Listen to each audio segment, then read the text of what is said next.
बेटा देखिए पिछली क्लास के अंदर ना हमने ये क्वेश्चन पेपर स्टार्ट किया हुआ था अक्टूबर नवंबर 2022 का, और इसका भी फर्स्ट हाफ हुआ था पार्ट 1। फर्स्ट 4 क्वेश्चन या 5 हुए थे, ये सारे हो गए थे क्वेश्चन के जो आपके सामने स्क्रीन पर आ रहे हैं। और ये भी हो गया था, ये भी हो गया था बेटा केएसपी वाला भी। यहां से बेटा हमने स्टार्ट करना था क्वेश्चन नंबर 5 से, ठीक है। और कल के लिए मैं आपको बताया था, कल जो इंशाल्लाह सुबह 10 बजे क्लास होगी उसके लिए आप लोग कौन सा पेपर सॉल्व करेंगे अभी इसको डाउनलोड कर लें। मई जून 2021, ठीक है जी, मई जून 2021, और वेरिएंट उसका 4-2। कोशिश करेंगे कल एक ही क्लास में बेटा हमने पूरा पेपर सॉल्व करना होगा, क्योंकि अब डेज बहुत कम रह गए। हमने तकरीबन 3 से 4 महीने आपको ये करवाने हैं और कुछ पेपर 5 भी डिस्कस करने हैं, ठीक है। 3 पेपर 4 के करवाऊंगा मजीद इंशाल्लाह, और 3 पेपर 5 के। चलिए जी अब स्टार्ट करते हैं क्वेश्चन नंबर 5 से। रिमेनिंग पार्ट बेटा मैंने सॉल्व करा दिए, ठीक है। Define transition element. बेटा ट्रांजिशन एलिमेंट में 2 चीजें आपको बतानी है कि एक से ज्यादा स्टेबल आइन बनाते हैं और इनकम्प्लीट डी सबशेल। ये 2 चीजें मस्ट हैं कि एलिमेंट दैट फॉर्म वन और मोर स्टेबल आइन, एलिमेंट आप लोग बेटा साथ साथ सॉल्व करेंगे खुद भी, दैट फॉर्म्स वन और मोर स्टेबल आइन, जैसा कि आयरन 2 हो गया, जैसा कि आयरन 3 हो गया, क्रोमियम 3+ हो गया, क्रोमियम 6+। एक से ज्यादा स्टेबल आइन बन रहे हैं ना, वन और मोर स्टेबल आइन विद इनकम्प्लीट डी सबशेल, ठीक है जी। ये तो होगी ट्रांजिशन मेटल की डेफिनेशन। नेक्स्ट देखें, an aqueous solution containing copper 2 sulfate or hexa aqua copper 2 complex ion, if an excess of concentrated sulfuric acid is added, a ligand exchange reaction और copper tetrachloride complex are form. बेटा एक चीज मैंने आपको जो कहा है आपने याद रखनी है वो ये कि जो कॉपर टेट्राक्लोराइड है ना, इसकी शेप आपको याद रखनी है, टेट्राहेड्रल होता है। क्या होता है? टेट्राहेड्रल, ठीक है। CuCl4 की शेप क्या होगी? टेट्राहेड्रल। मेरा ख्याल है ये क्वेश्चन तो हो गया था या नहीं? नहीं ये नहीं हुआ था, ठीक है। अब बेटा देखें, आपने इसकी ज्योमेट्री बतानी है। Copper hexa aqua, hexa aqua मतलब कॉपर को ना बेटा 6 वाटर सराउंड कर रहे हैं ना, तो आप अगर डेटिव बॉन्ड से ही देखें तो आपको आइडिया हो जाएगा कि 6 कोऑर्डिनेशन नंबर है, तो ये ऑक्टाहेड्रल होगा। ऑक्टाहेड्रल कोऑर्डिनेशन नंबर क्या होता है बेटा? नंबर ऑफ डेटिव बॉन्ड्स, कितने डेटिव बॉन्ड्स है इसके साथ? 6 हैं, तो कोऑर्डिनेशन नंबर 6। और बॉन्ड एंगल बेटा आप इसमें 90 लिख लें, वो भी ठीक है। अगर कोई बच्चा इसमें 180 लिखेगा तो वो भी ठीक होगा, क्योंकि ये आमने सामने वाले जो है ये 180 बना रहे हैं, ठीक है। 180 भी अलाउ है, 90 या 180। CuCl4 ये बेटा आपको याद रखनी है इसकी shape. CuCl4 is not square planar, this is tetrahedral.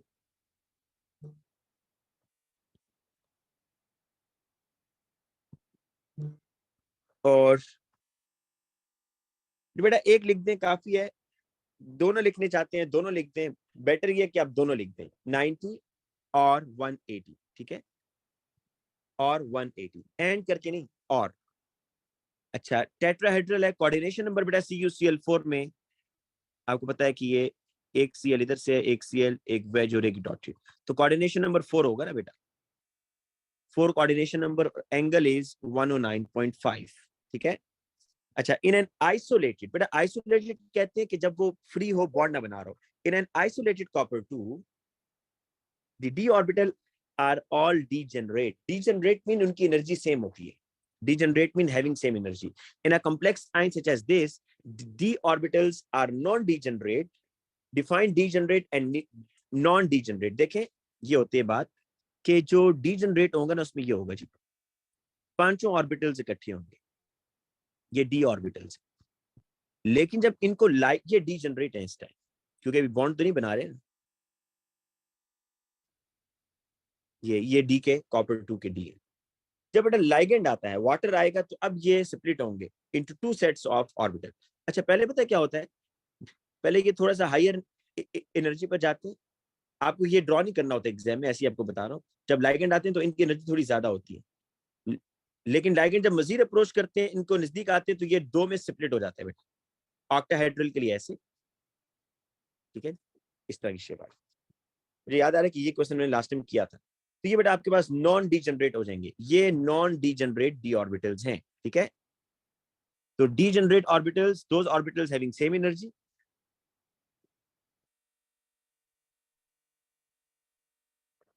और different energy, different energy. Why the solution of the two complex ion in table 5.1 are different colors? पर ये जो आपके पास दो कॉम्प्लेक्स हैं, एक हेक्सा एक्वा कॉपर 2 और एक कॉपर 2 क्लोराइड, कह रहे जी इनके डिफरेंट कलर्स क्यों हैं? देखें, डिफरेंट कलर्स इनके इसलिए हैं कि both have different delta E value, so both will absorb different frequency या डिफरेंट फोटोन। तो आप इसमें ये लिखेंगे, both complexes have different delta E value। Delta E value पता है ना क्या होती है बेटा? ये जो दो ऑर्बिटल्स के दरमियान एनर्जी गैप है, दिस इज डेल्टा ई। क्योंकि लाइगेंड जितना स्ट्रांग होगा ना, जितना ज्यादा रिपलियन कॉज करेगा, उतना डेल्टा ई की वैल्यू बढ़ेगी। और जो कलर होता है वो क्यों एब्जॉर्ब, क्यों आपको डिफरेंट कलर नजर आते हैं? कि जब यहाँ से व्हाइट लाइट एब्जॉर्ब होगी आपके कम्प्लेक्स में, तो डेल्टा ई बेसिकली डिफाइन करता है कि किस लाइट को एब्जॉर्ब करना है for the promotion of electrons. तो both complexes have different delta E value, so they absorb different photons या different wavelengths, right? Next देखिए question, copper 2 form a complex ion containing water molecule and ethane dioate as a ligand. The formula of the complex is this. Bidentate क्या होता है बेटा? देखिए कि पहले ये समझ लें, ये जो C2O4 है ना, ये ऐसे है बेसिकली, ये असल में था ethane dioic acid. Ethane dioic acid के दोनों H निकाल दो तो ये ऑक्सलेट बन जाता है, ऑक्सलेट, जिसको वो इथेन डायोएट कह रहे हैं। इसका एक और नाम भी है ऑक्सलेट, समटाइम ये भी यूज करते हैं। दिस इज बाइडेंटेट ना। तो बाइडेंटेट का क्या मतलब है बेटा? Bidentate mean which can form two dative bond, which can form two dative bonds with central metal atom or ion। ये सेंट्रल मेटल एटम या आयन से दो डेटिव बॉन्ड बना सकता है। अच्छा अब देखें, there are three stereoisomer with formula this, complete the three dimensional diagram to show these three stereoisomers। देखें, स्टीरियोआइसोमर से मुराद है कि आपने सिस ट्रांस और ऑप्टिकल जो भी बनते हैं, आपको याद होना चाहिए कि मैंने आपको ये बात बताई थी कि ऑप्टिकल आइसोमर के लिए ना, अगर आपने ऑप्टिकल आइसोमर बनाने, पहली बात कि ऑप्टिकल आइसोमर कौन बनाता है?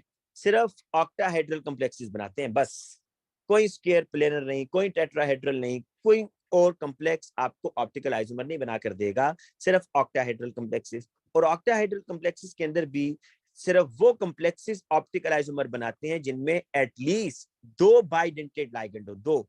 तो देखिए इस पे दो बाइडेंटेड लाइगेंड आ रहे हैं, C2O4 दो दफा है ना बेटा, तो आपने दो बाइडेंटेड लाइगेंड्स आ रहे हैं। तो देखिए कैसे बनाएंगे, सुने, पहले तो उनके डेटिव बॉन्ड्स बनाए ना ऐसे करके, एक C2O4 दो डेटिव बॉन्ड बनाता है बेटा, ये देखें, ये हम इस तरह कर लेते हैं इसको ऐसे,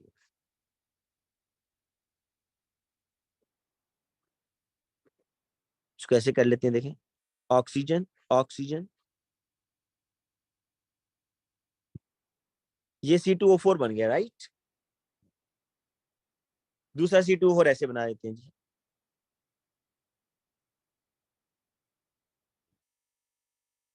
और तीसरा क्या है बेटा? कि दो वाटर है, एक वाटर इधर, एक वाटर इधर।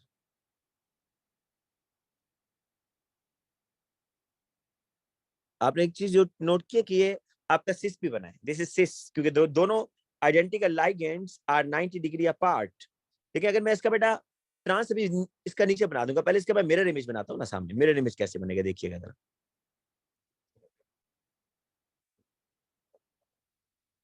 मिरर इमेज देखिएगा, ये जो है ना बेटा रेड वाला लाइगेंड, ये मैं भी कुछ सामने ड्रॉ कर रहा हूँ इधर।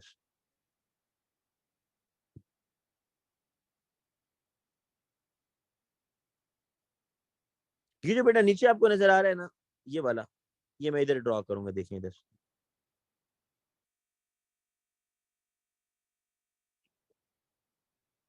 और दो वाटर इधर आ जाएंगे। बताएं जी, ये एक दूसरे के नॉन सुपर इम्पोजेबल है या सुपर इम्पोजेबल है? एक मॉलिक्यूल को उठा के दूसरे के ऊपर रखें तो क्या एक दूसरे के ऊपर आएंगे? नहीं आएंगे। Non super imposable mirror images, ये बेटा नॉन सुपर इम्पोजेबल है। स्केयर प्लेनर कहां से आ गया भाई?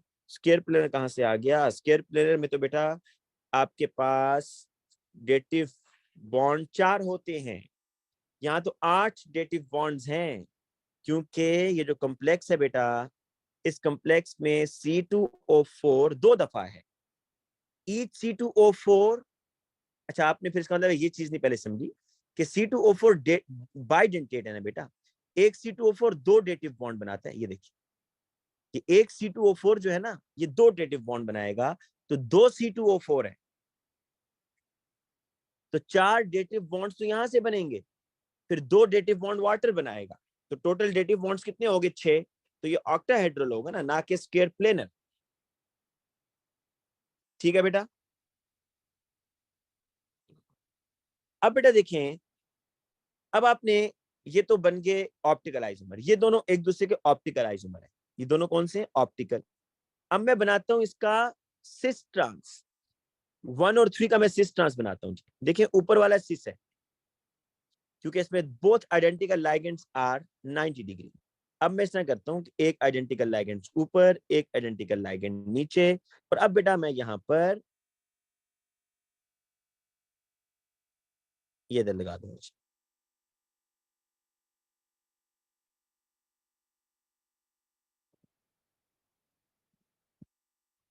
ये देखें, ये तो आपसे नीचे पूछ रहा है कि बताएं जी स्टीरियो आइसोमर 1 और 2 क्या है, तो आप बताएंगे 1 और 2 आर ऑप्टिकल आइसोमर। 2 और 3 क्या है? 2 और 3 बेटा आप बताएंगे कि ये सिस ट्रांस आइसोमर हैं। ठीक है, ये देखें, use your answer to C3 to answer the question stereo isomer 1 2 3। तो टाइप ऑफ आइसोमरिज्म 1 और 2 को आप बता दें ये ऑप्टिकल है, 2 और 3 को आप बता दें ये क्या है? ज्योमेट्रिकल या सिस्टम। अच्छा इसमें और कॉम्बिनेशन भी आप बना सकते हैं, ठीक है, बहुत सारे ऑप्शन आप बना सकते हैं। मतलब आप ऊपर ट्रांस बना देते, ठीक है,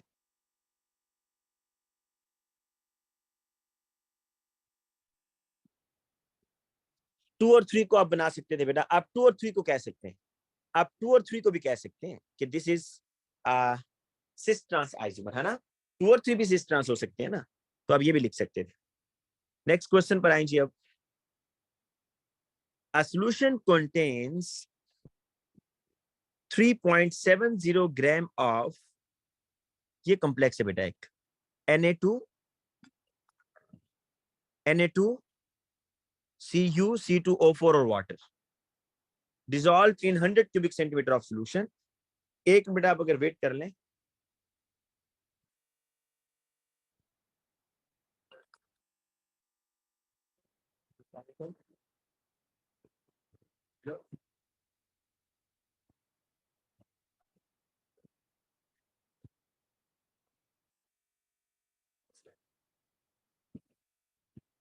अच्छा जी अब देखें, ये आपके पास कॉम्प्लेक्स है और ये आपने डिसॉल्व किया 100 क्यूबिक सेंटीमीटर सोल्यूशन में, 25 cubic centimeter of this solution was formed and then oxidized with KMnO4। ये इक्वेशन है। देखिए आप सोच रहे होंगे ये C2O4 है, बेसिकली ये C2O4 is coming from this, ये C2O4 वहां से आ रहा है भाई। ये जो कॉम्प्लेक्स है ना Na2Cu C2O4 whole twice water, इसको वाटर में डिसॉल्व हुआ तो ये आयोनाइज हुआ ना। पता है ये कैसे आयोनाइज हुआ? सुने, जब इसको वाटर में डालेंगे ना आप, तो जरा पहले ये सुन लें कि इसकी आयोनाइजेशन कैसी होगी। दो सोडियम आयन बनेंगे Na+, एक कॉपर आयन बनेगा Cu2+ है या 1+ अभी चेक कर लेते हैं। एक बेटा ये बनेगा, देखिए सॉरी दो, 2 मोल्स बनेंगे C2O4 2- के, और साथ में 2 वाटर के मॉलिक्यूल भी आयोनाइज हो। तो बेसिकली आपको जो चीज मैंने समझानी है वो ये कि जब 1 मोल इसका आप वाटर में डिसॉल्व करेंगे तो you will get 2 moles of carboxylate. ये बात समझने वाली है कि 1 मोल इस कॉम्प्लेक्स का अगर आप डिसॉल्व करेंगे तो C2O4 के कितने मोल बन रहे हैं? 2 मोल बन रहे हैं। ठीक है, अब आपने कितने मोल डिसॉल्व किए जिस कॉम्प्लेक्स के? जरा 3.70 को डिवाइड करें ना इसका एमआर से। 3.70 इसका मैस है, एमआर भी गिवन है, जरा डिवाइड करें तो आपके पास आ रहा है आंसर बेटा 3.70 डिवाइडेड बाय 321.5। तो आपको पता चल रहा है आपने इसके मोल डिसॉल्व किए हैं 0.0115। इतने मोल डिसॉल्व किए आपने। तो ये कितने बनेंगे भाई? डबल बनेंगे, इसको इंटू 2 कर दें, 0.0230। ठीक है, ये बात समझ आ गई ना? आपने इसको डिसॉल्व किया और ये कितने वॉल्यूम में? ये 100 में आ रहे हैं बेटा, ये 100 क्यूबिक सेंटीमीटर में। ये आपको क्लियर होना चाहिए कि जो मैंने आपको ये बात बताई है। बाकी जो हमारे काम की आईनी इसको मैं रिमूव कर रहा हूँ। और ये देखिए, अब आपको बात समझ आनी चाहिए कि इतने मोल्स को आपने डिसॉल्व किया वाटर में तो इतने मोल ऑक्सिलेट के बने और ये 100 क्यूबिक सेंटीमीटर में। क्या 100 का 100 सारा यूज किया? उसने नहीं, उसने उसमें से यूज किया 25 क्यूबिक सेंटीमीटर। तो 100 में इतने मोल्स आ रहे हैं तो 25 में कितने आएंगे वो आप अभी निकाल लें बेटा। ये 100 में आ रहे हैं, 25 क्यूबिक सेंटीमीटर में कितने मोल्स होंगे? क्योंकि देखिए 100 सारे का सारा यूज तो नहीं हुआ ना, वो कह रहा है कि at 25 cubic centimetre of this solution is formed. फिर उसमें से उसने 25 निकाला, तो 25 क्यूबिक सेंटीमीटर में कितने मोल्स रह गए होंगे? बस इसके 4 टाइम्स कम हो जाएंगे ना। तो 0.0230 इंटू 25 डिवाइडेड बाय 100। तो ये आ रहे हैं बेटा आपके पास मोल्स। मैं यहाँ लिख देता हूँ नीचे, moles of C2O4 2 minus in 25 cubic centimeter is equal to 0.00575। ठीक है भाई, अब आगे चलते हैं। अब रेशो भी आपके पास है यहाँ, बट अब देखिए मोलर रेशो जरा चेक कर लें ऑक्सलेट में और मैग्नेट में। 5:2 है। ठीक है, 5:2। तो आप इसको ऐसे कर लें, C2O4 2 माइनस और MnO4। अगर इसके 5 मोल होंगे तो उसके 2 मोल होंगे। अगर C2O4 2 माइनस के 0.00575 मोल्स होंगे तो MnO4 -1 के x होंगे। तो यहां से x निकालने बेटा,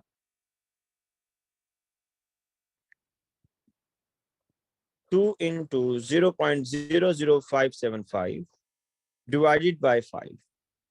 तो आपके पास x क्या आ रहा है बेटा? यहाँ पर x इज इक्वल टू 0.0023। ये मोल्स आ गए हैं MnO4 -1 के। ठीक है, तो मैं यहां लिख देता हूं, moles of MnO4 -1 needed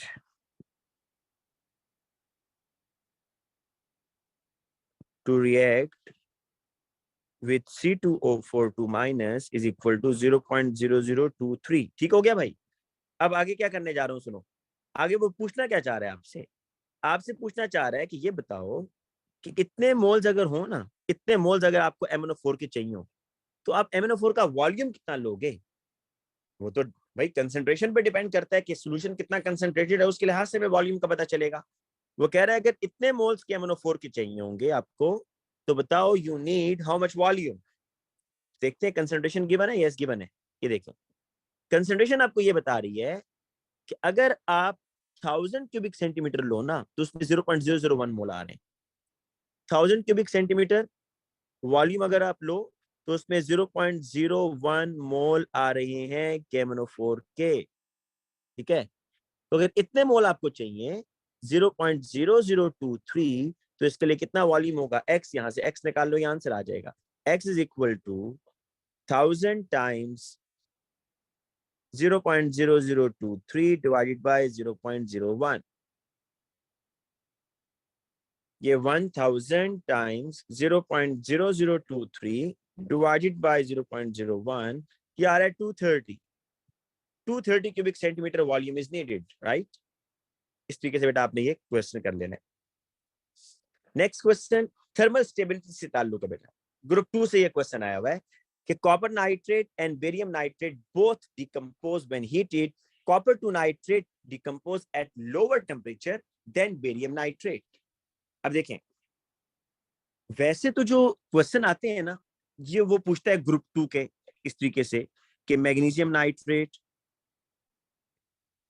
calcium nitrate, strontium nitrate and barium nitrate, और आप कहते हैं जी कि barium nitrate is the most stable. Reason क्या बताते हैं, मैं जल्दी से जुबानी बताता हूँ। आप कहते हैं स्टेबिलिटी बढ़ रही है, reason is big size of barium ion, barium ion का साइज बिगर होगा, इसकी पोलराइजिंग पावर कम हो जाएगी, जिसकी वजह से ये लेस डिस्टॉर्शन करेगा नेगेटिव आयन में, तो ये मुश्किल से डिकम्पोज होगा, harder to decompose, harder to decompose, मतलब जितना मुश्किल से डिकम्पोज होता है उतना केटाइन का साइज बिगर होता है।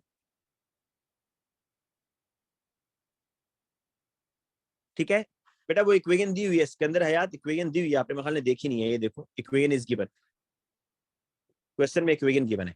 अच्छा देखो यहां पर अब क्या कह रहा है कि copper two nitrate decompose at lower temperature than barium, it means copper two का साइज स्मॉल है, कॉपर टू का साइज स्मॉल है, वो मोर पोलराइजेशन कर रहा है नेगेटिव आइन में, ज्यादा डिस्टॉर्शन कॉज कर रहा है। ठीक है, तो आप ये बताओगे, क्योंकि देखो ना आपको मैंने ये ट्रेंड बता दिया कि डाउन द ग्रुप स्टेबिलिटी बढ़ती है, तो आप आंसर क्या बताते थे कि जितना केटाइन का साइज बिगर होगा ना उतनी लेस पोलराइजेशन होगी।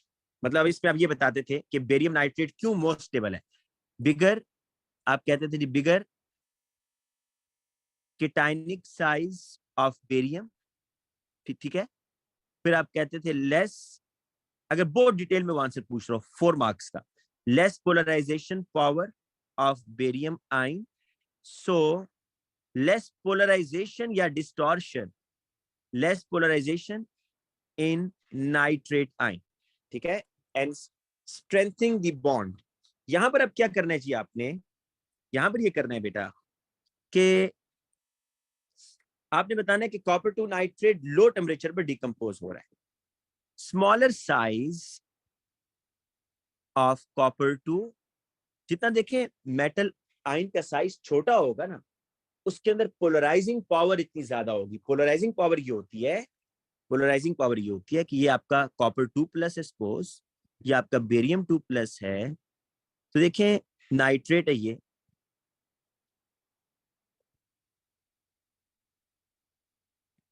बेटा इस नाइट्रेट के इलेक्ट्रॉन को खींचने की एबिलिटी किसके पास ज्यादा है, कौन नाइट्रेट के अंदर पोलराइजेशन ज्यादा करेगा, पोलराइजेशन का मतलब उसके इलेक्ट्रॉन को एक साइड खींच लेना, definitely copper due to its smaller cationic size, copper का केटाइनिक साइज स्मॉल है, ये नाइट्रेट में ज्यादा पोलराइजेशन करेगा। ठीक है, तो smaller size of copper two yne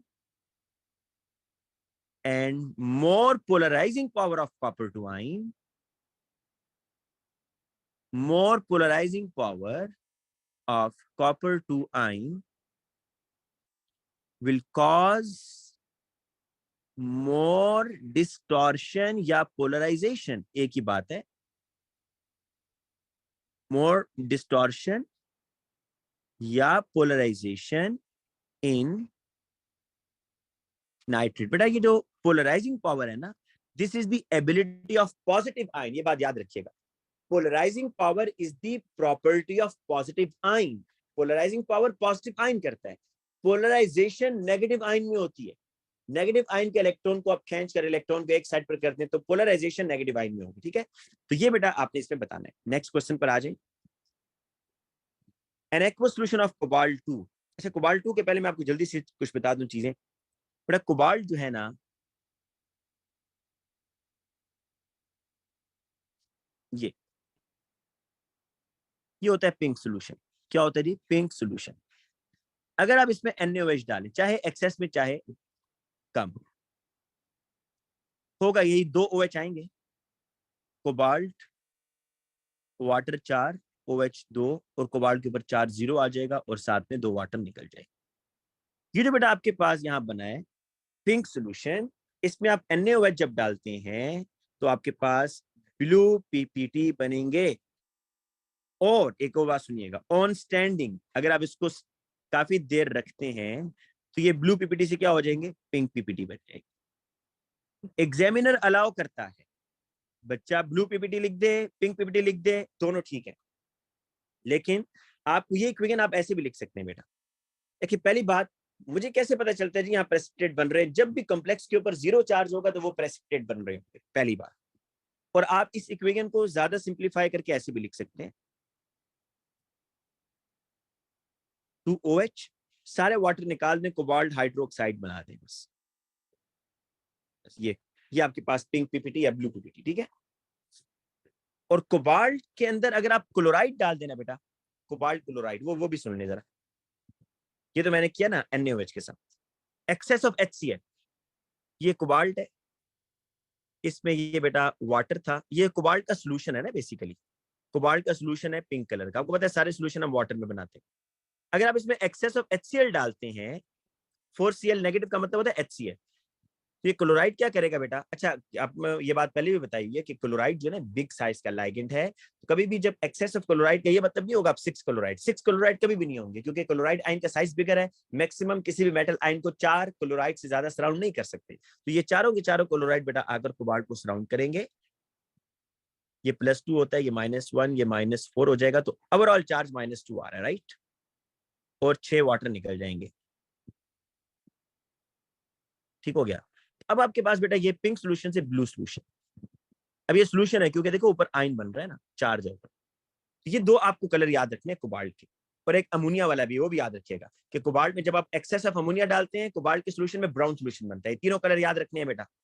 cobalt के अंदर NaOH डालेंगे, ब्लू PPT, कोबाल्ट के अंदर आप एक्सेस ऑफ HCl डालेंगे, ब्लू सोल्यूशन, और कोबाल्ट के सोल्यूशन में अगर आप एक्सेस ऑफ अमोनिया डालते हैं, एक्सेस ऑफ अमोनिया का मतलब है 6 अमोनिया, तो ब्राउन सोल्यूशन बनेगा।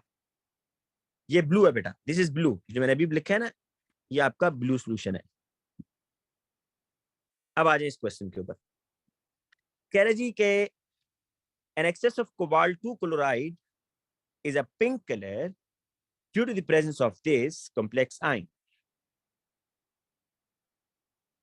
एक्वस सोल्यूशन बेटा उसने कहा, एक्वस सोल्यूशन, ठीक है, कि कोबाल्ट को जब भी वाटर में डालेंगे ना तो पिंक कलर होगा, इसकी वजह से देखें बट एक्सेस ऑफ NaOH डालें या लिमिटेड NaOH डालें, पिंक बनेगा, प्रेसिपिटेट, पिंक प्रेसिपिटेट, ये बात मैं बता चुका हूं।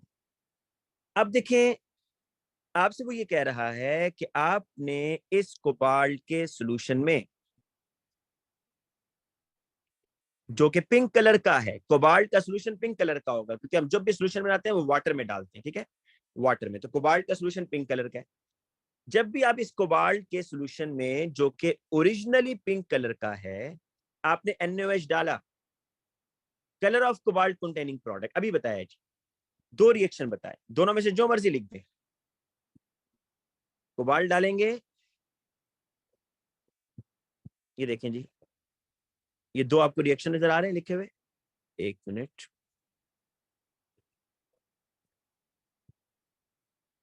ये बेटा आपको 1 मिनट, थोड़ा सा हैंग हो गया, वेट,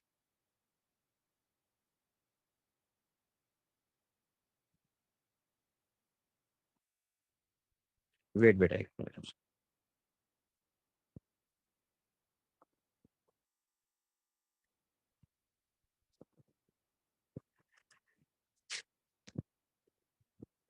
बेटा ये देख लें, ये थोड़ा सा हैंग हो रहा है अभी, ये इसमें मुझे वन नोट पे वापस नहीं जाने दे रहा, वेट, लेकिन आप ये दोनों फॉर्मूला इतनी देर में देख लें कि दोनों में जो कोबाल्ट का सोल्यूशन है उसमें जब मैंने NaOH डाला, चाहे आप ऊपर वाला फॉर्मूला लिख दें CO OH4 और OH होल ट्वाइस, या नीचे जो मैंने लिखा है कि कोबाल्ट की 6 के 6 वाटर को निकाल के OH के साथ आप रिएक्शन करवा लें, ठीक है भाई।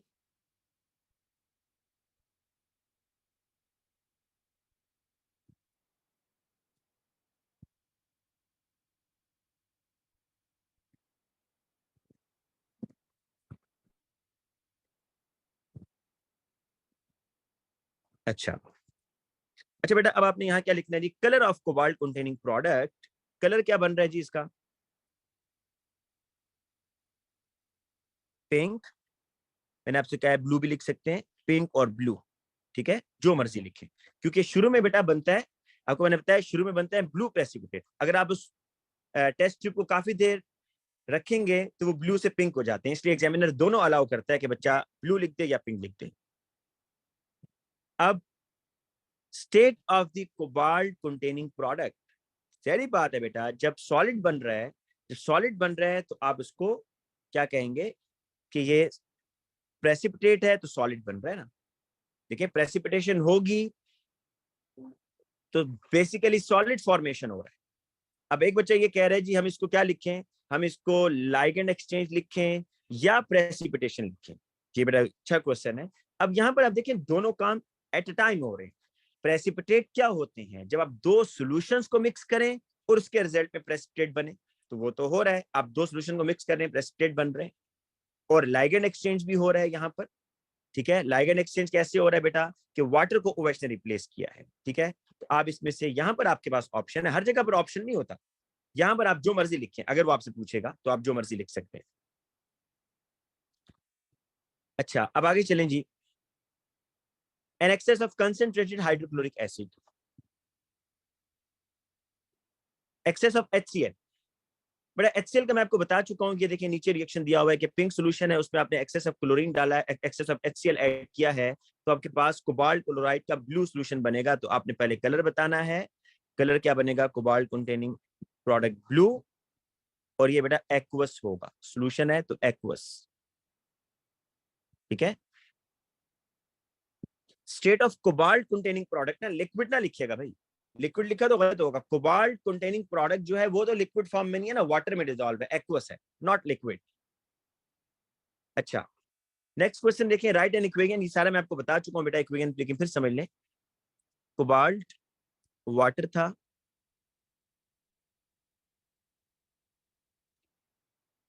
टू NaOH, Na बेटा लिखने की जरूरत नहीं होती ना, वो स्पेक्टेटर है, दोनों साइड से कैंसिल हो जाएगा, और वो दोनों आप बेटा लिख सकते हैं, जो मैंने आपको दूसरा तरीका बताया वो भी लिख सकते हैं आप, ठीक है। और अगर आपने रिएक्शन लिखना है HCl के दरमियान, तो 4 क्लोराइड बेटा, 4 COH2O6 2 प्लस 4Cl माइनस,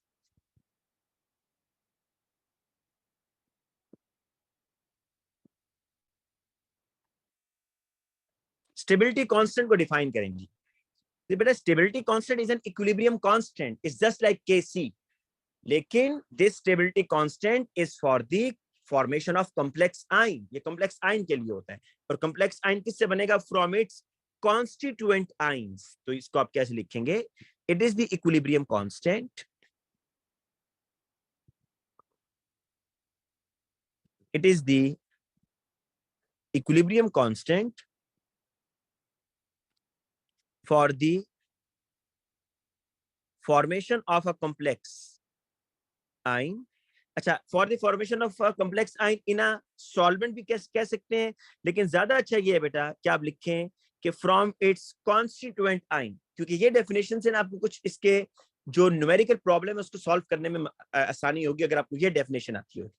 तो formation of a complex from its constituent ion, ठीक है जी। अब आपको वो कह रहा है कि आप एक एक्सप्रेशन लिखें for the stability constant for the formation of hexammine cobalt 2, मतलब जिसमें अमोनिया बन रहा हो। देखिए कैसे लिखेंगे, इधर देखिए, आपने केस टाइप का एक्सप्रेशन लिखना है जिसमें बेटा कोबाल्ट को ना 6 अमोनिया सराउंड कर रहे हो, जिसमें ब्राउन ब्राउन कलर बनता है। ये ऐसे होगा जी कि ये है ना आपके पास कोबाल्ट, इसको 6 वाटर, देखिए इनिशियली तो सोल्यूशन वाटर में ही होगा ना, इनिशियली तो किसमें होगा, वाटर में। अब आप इसको अमोनिया के साथ करेंगे ऐसे करके, तो अमोनिया सारे के सारे वाटर को रिप्लेस करेगा, कोबाल्ट अमोनिया आ जाएंगे इधर।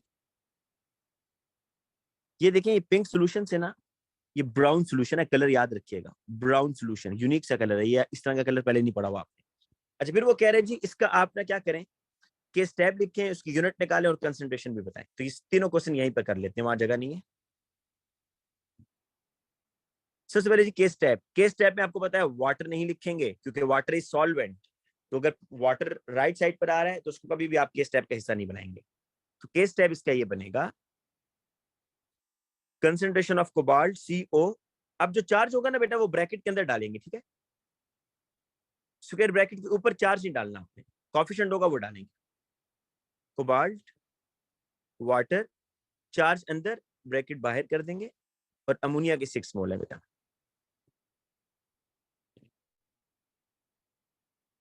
जोहा किस क्वेश्चन की बात कर रही है बेटा? हम कौन सा क्वेश्चन कर रहे हैं, आप कौन सा क्वेश्चन भी पूछ रही हैं?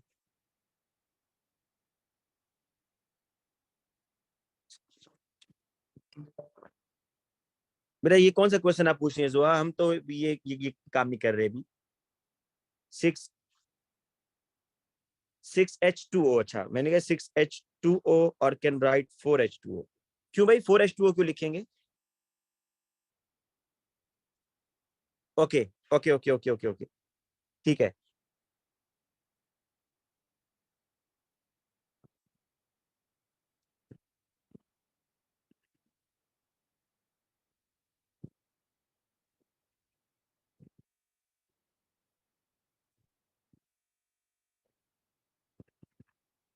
एक मिनट बेटा, जरा 1 मिनट सिर्फ।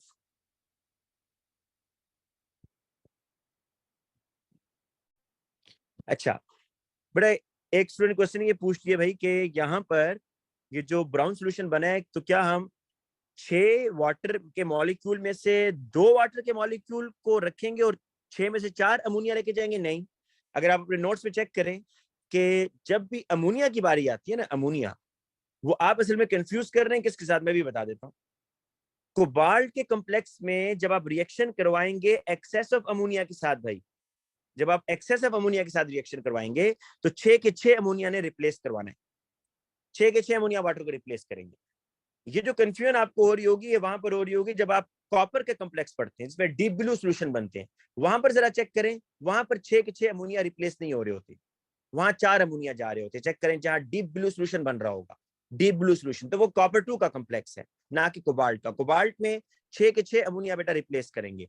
कॉपर 2 के जो प्रेसिपिटेट बन रहे होते हैं उसमें जब आप एक्सेस ऑफ अमोनिया डालते हैं तो उसमें जो 4 अमोनिया है वो वाटर को रिप्लेस करते हैं, ठीक है। तो यहाँ पर बेटा ऐसे ही होगा जितना मैंने लिखा है जी, ऊपर पावर आ जाएगी 6।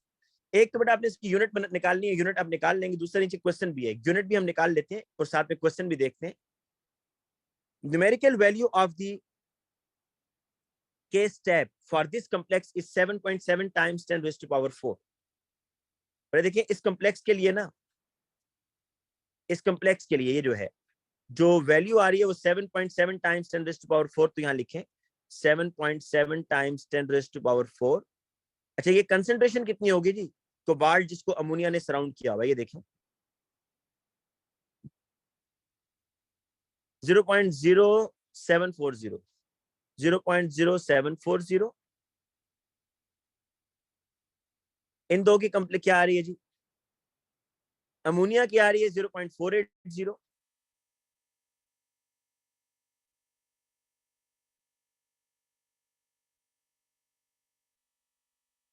की पावर 6। और कोबाल्ट हेक्सा एक्वा कोबाल्ट 2 की कंसंट्रेशन आपने बतानी है बेटा। तो या बेटा इन वैल्यूज को सॉल्व करें जल्दी से, शाबाश। इन वैल्यूज को सॉल्व करें, आंसर आ जाएगा। इसको इधर लेके जाएं, इसको इधर लेकर आए, सॉल्व कर लें। यूनिट्स आप निकाल सकते हैं, कोई मुश्किल काम नहीं है बेटा।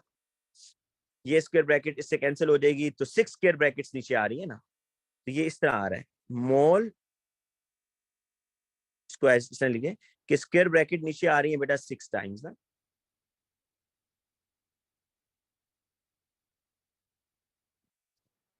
एक स्क्वायर ब्रैकेट का मतलब होता है मोल पर क्यूबिक डेसीमीटर। जब ऊपर आएगा तो ये आ जाएगा मोल -6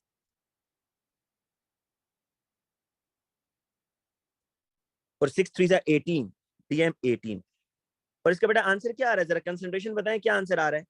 7.86 या 85 टाइम्स 10 रेज़्ड टू पावर -5, ये आंसर आ रहा है विद दिस यूनिट, ठीक है जी।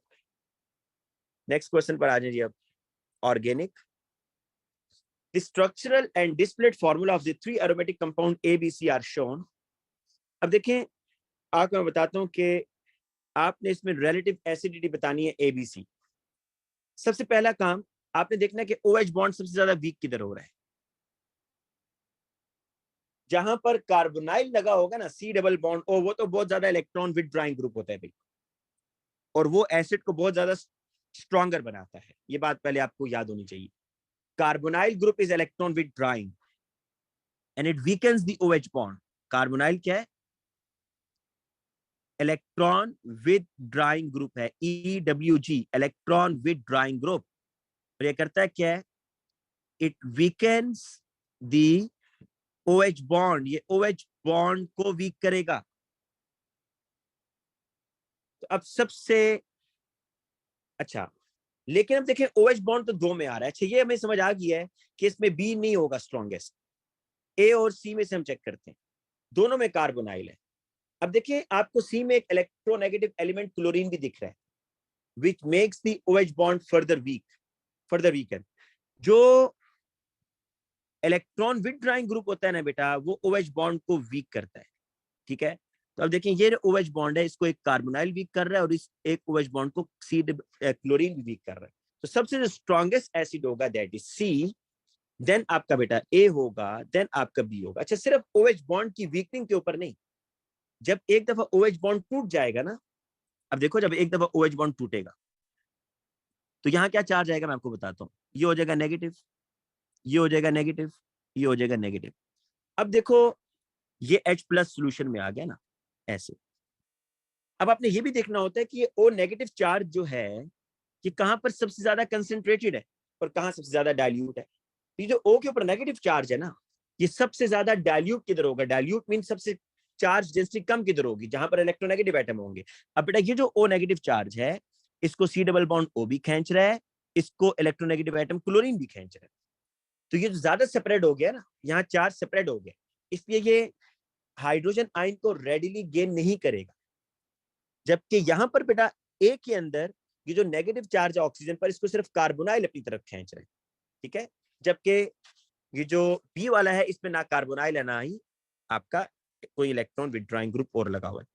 अब बेटा, इसको आप लिखेंगे कैसे? आप बताएंगे इन C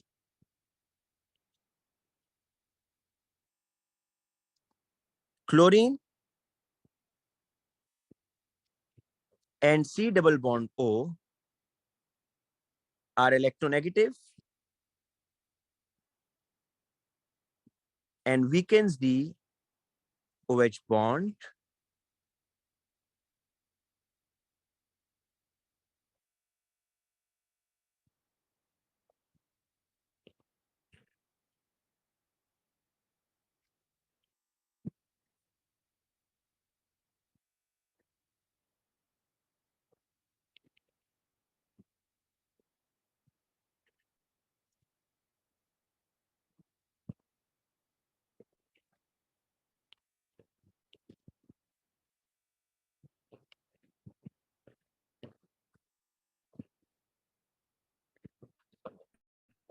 ठीक है बेटा, ये भी लाजिम बताना कि जब एक दफा OH बॉन्ड टूट जाएगा तो उस फिर नेगेटिव आयन को सबसे ज्यादा जो है ना स्टेबलाइज कौन करेगा, मतलब अपनी तरफ खींचेगा ताकि चार्ज डेंसिटी ऑक्सीजन के ऊपर कम हो, वो कौन करेगा? वो करेगा C, क्योंकि C में दो इलेक्ट्रोनेगेटिव एटम्स हैं, विच decreases the charge density on oxygen atom and it will not gain the proton readily, और वो प्रोटॉन को readily gain नहीं करेगा। ठीक है, ये बेटा आपने इसमें बताना है। अब आ जाए आगे। Methyl benzene can be made from benzene an electrophilic substitution reaction, identify compound that, ये बहुत ही आसान है भाई। ये देखिए, मैं जल्दी से रिएक्शन कर देता हूं बस।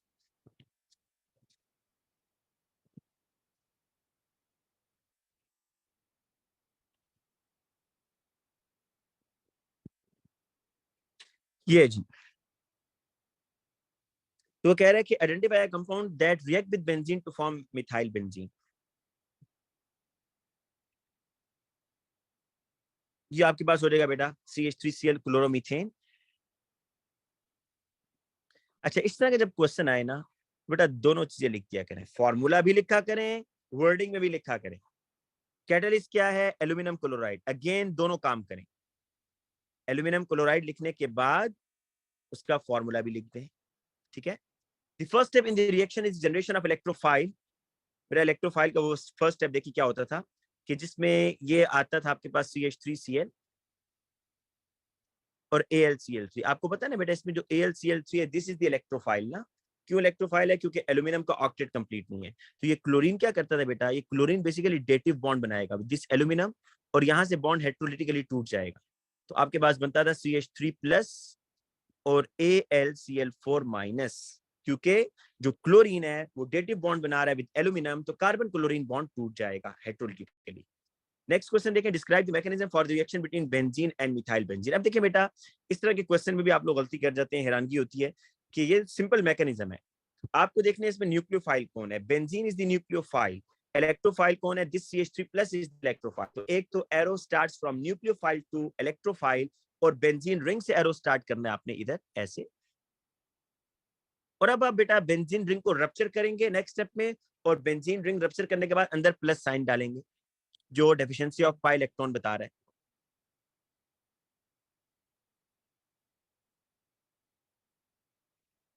ये देखें जी, ये H, ये आपका CH3 आ गया, ठीक है। अब क्या होगा बेटा, आप यहां पर AlCl4 नेगेटिव लिख दें बेशक ऐसे करके, और ये एरो अंदर जाएगा ऐसे।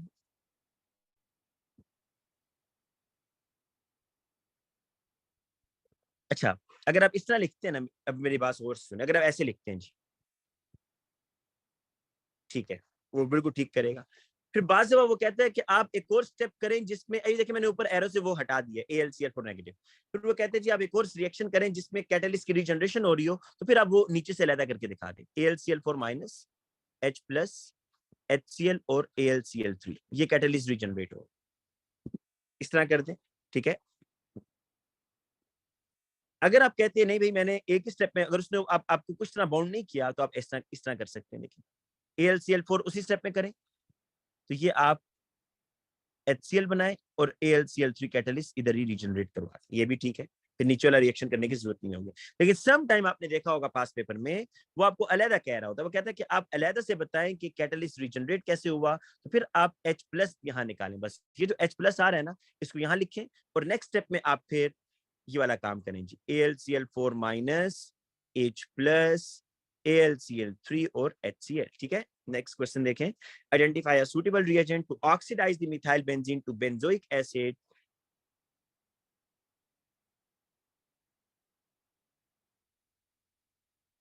अच्छा, अब बेटा यहाँ पर देखें, आपने रिएजेंट भी बताना है और कंडीशन भी बतानी है, ठीक है। ये आपके पास है जी methyl benzene,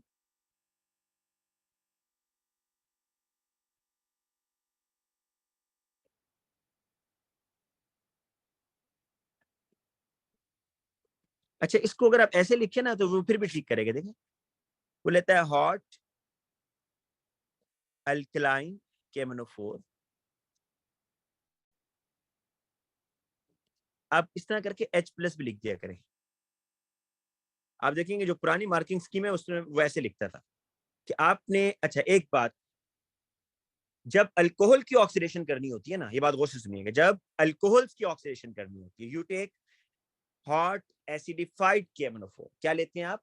hot acidified KMnO4। अब आपने करनी है जी किसकी ऑक्सीडेशन? बेंजीन के साथ कार्बन चेन की। आप क्या लेंगे? अल्कलाइन KMnO4 और हीट करेंगे। अच्छा, अगर आप हॉट अल्कलाइन KMnO4 लेते हैं और नीचे सेकंड स्टेप नहीं लिखते, आपके पास बनेगा ये बेंजोइक एसिड। अब देखिए मसला ये है यहाँ पर, मसला ये है यहाँ पर कि ये जो अल्कलाइन है ना आपका, ये बेसिक है, ये कार्बोक्सिलिक एसिड के साथ रिएक्शन नहीं कर जाएगा? बिल्कुल करेगा। इसलिए सेकंड स्टेप के अंदर हम H+ लिख देते हैं। वो क्यों? कि जब H+ होगा ना बेटा, ये फिर आप H+ ऐड करेंगे तो ये अल्कलाइन के साथ रिएक्शन कर जाएगा, आपका कार्बोक्सिलिक एसिड अनरिएक्टेड रहेगा। लेकिन वो मार्क्स स्कीम में अब इसकी इतनी केयर नहीं करता, सिर्फ आप अगर ये लिखते हैं hot alkaline KMnO4 it's enough, second step लिखने की आपको जरूरत नहीं होती। लेकिन अगर आपको कहीं नजर आए कि उसने H+ लिखा हुआ है तो उसके पीछे लॉजिक ये होती है कि जो H+ है ये आपके अल्कलाइन को न्यूट्रलाइज कर दे, ताकि अगर नहीं होगा ना तो ये जो आपका कार्बोक्सिलिक एसिड है ये आपके अल्कलाइन से रिएक्शन करना शुरू कर देगा और आपके पास at the end carboxylic acid नहीं बचेगा, आपके पास सॉल्ट ऑफ कार्बोक्सिलिक एसिड आएगा ये। तो फिलहाल आपको यहाँ क्या कह रहा है, identify a suitable reagent to oxidise the methyl benzene to benzoic acid. तो यहाँ तो बेहतर यही था कि उसको मार्क स्कीम में ये भी लिखना चाहिए था, हॉट अल्कलाइन के NO4 के साथ सेकंड स्टेप में H+, लेकिन वो इसको नहीं लिख रहा है, इग्नोर कर रहा है। तो आप लिख देंगे तो अच्छी बात है, ठीक है। तो आपने क्या लिखना है जी, हॉट अल्कलाइन के MnO4, अल्कोहल्स की ऑक्सीडेशन करेंगे तो H+, एसिडिफाइड के MnO4 होगा। तो बेंजीन के साथ कार्बन चेन की ऑक्सीडेशन होगी, साइड चेन ऑक्सीडेशन, बेटा एसिडिफाइड तो है ही नहीं ना, एसिडिफाइड के MnO4 नहीं अंसिया। जब भी बेंजीन के साथ कार्बन चेन की ऑक्सीडेशन करनी है तो यू विल टेक अल्कलाइन के MnO4, नॉट एसिडिफाइड। एसिडिफाइड लिखेंगे तो मार्क्स कटेंगे, डेफिनेटली कटेंगे। इक्वेशन लिखनी है जी आपने अब,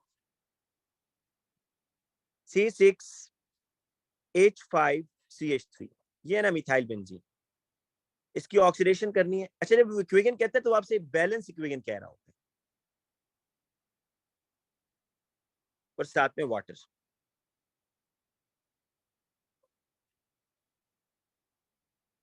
अब देखिए ना, हाँ अब मैं आपको बताता हूँ, उसने अलाउ कर दिया भाई, उसने अलाउ किया कि अगर कोई बच्चा सॉल्ट लिखता है, आप अगर मार्क्स स्कीम चेक करेंगे तो वो आपको अलाउ कर रहा है कि अगर किसी बच्चे ने ऐसे लिखा है C6H5COO-,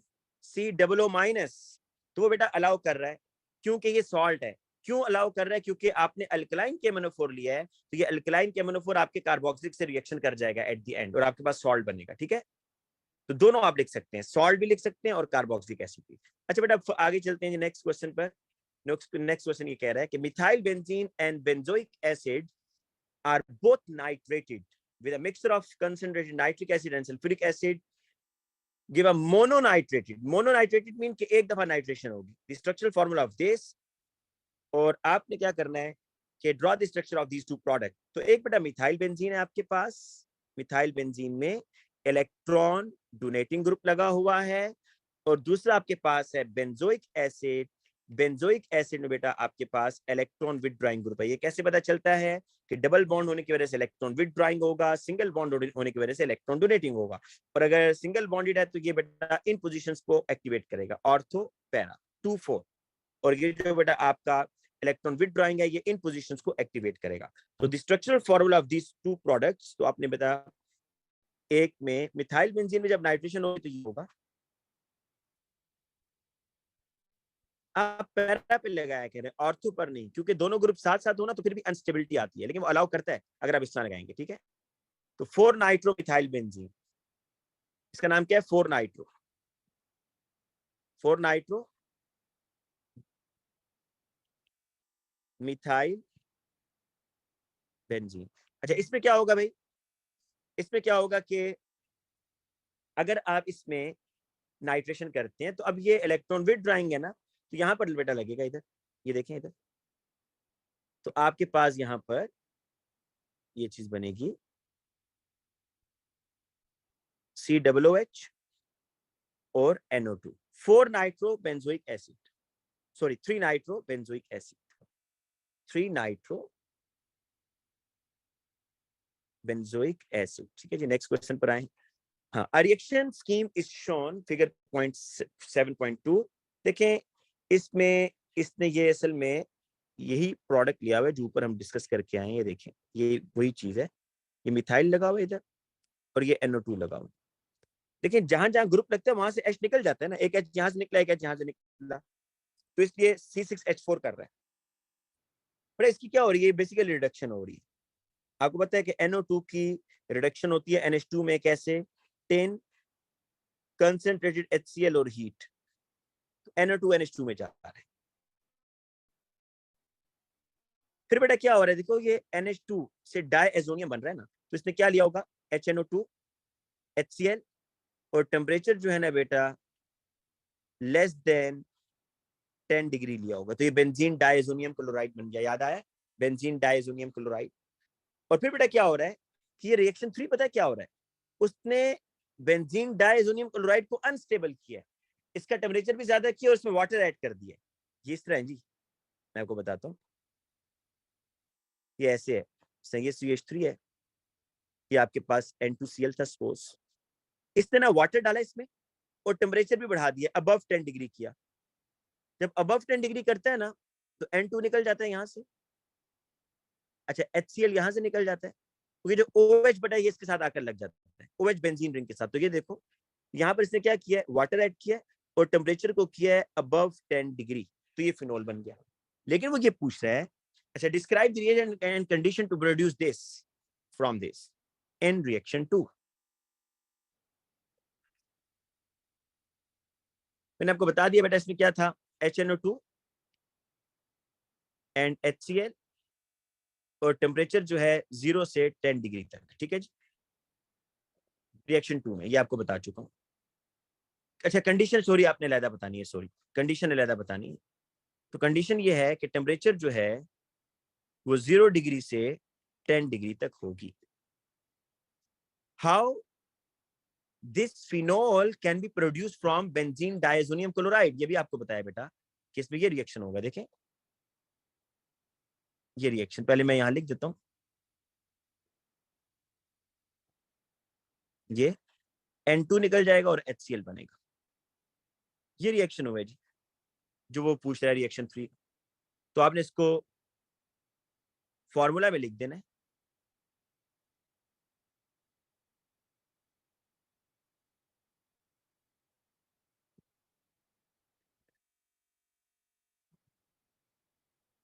अच्छा कह रहे कि describe how this compound can be produce from benzene diazonium chloride in reaction 3।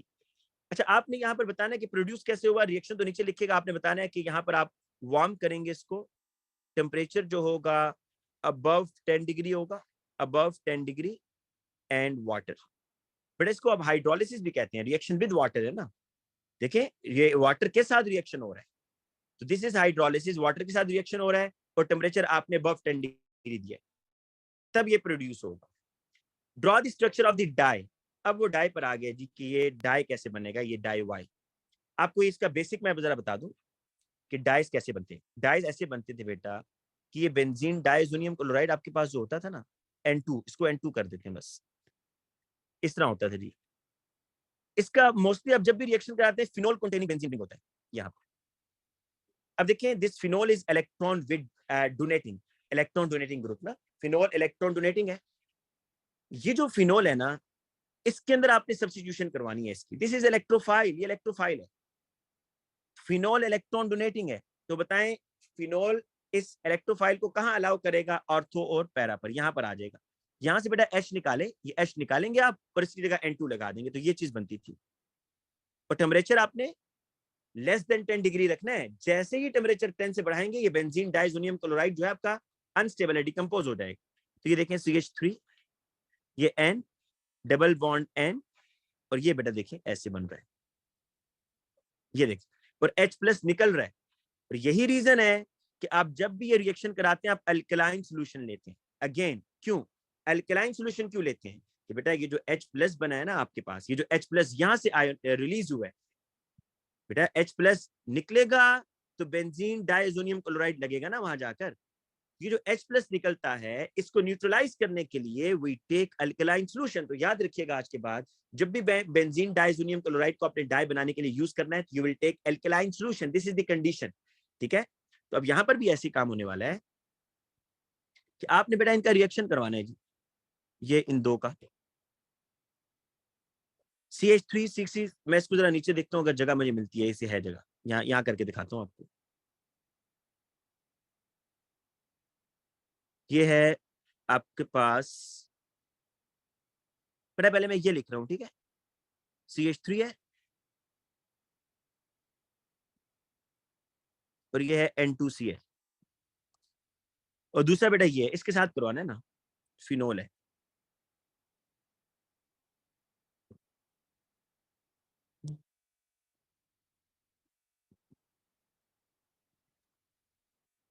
अब देखो these are the electron donating groups, right, OH और CH3।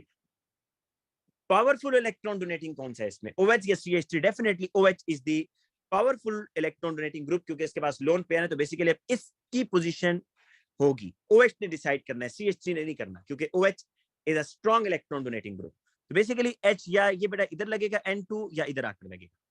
अब आपको क्या करना है, एक H यहां से निकाल ले और इस N2 का लिंकेज इससे जोड़े। तो मैं आपको ड्रॉ करके दिखाता हूं कैसे, ये देखें।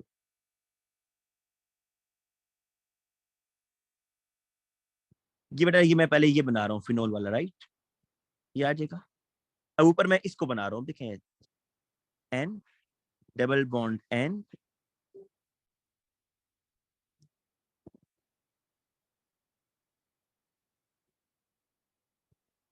ये देखें जी, और साथ में H+ निकल गई। देखिए जो H+ निकला है ना, इसको न्यूट्रलाइज करने के लिए यू नीड एल्कलाइन सोल्यूशन।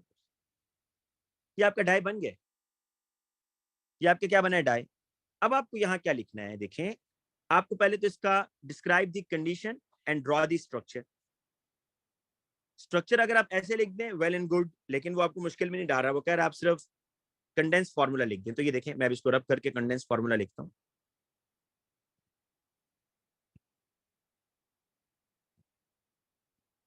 यहां से लिखना स्टार्ट कर रहा हूँ जी, यहां से देखें, CH3,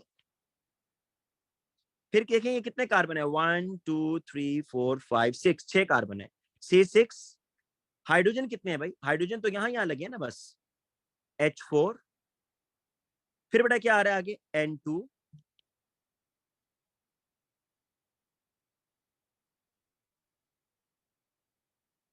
अच्छा N2 के बाद क्या आ रहा है बेटा, अब N2 के बाद आपके पास अगेन 1 2 3 4 5 6, C6, 6 कार्बन आ रहे हैं।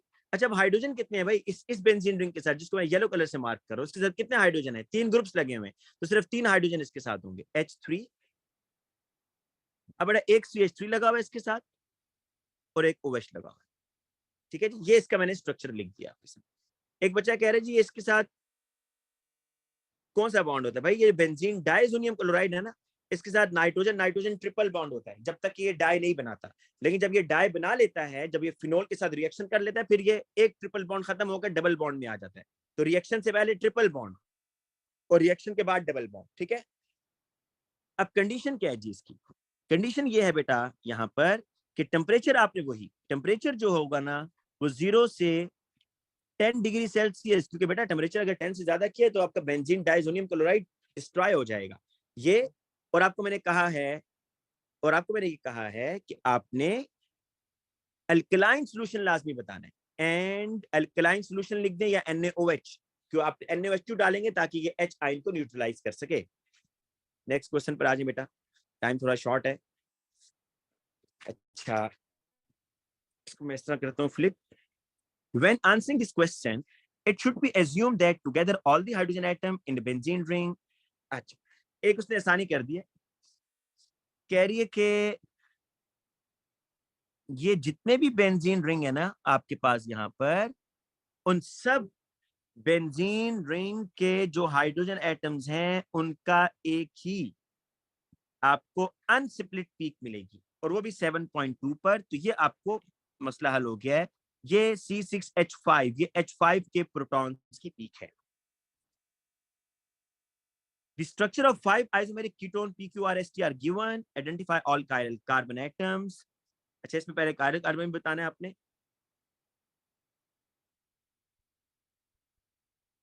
बड़ा कायरल कार्बन सिर्फ एक है, ये देखिए, ये जो है ना इस तरीके से देखिए,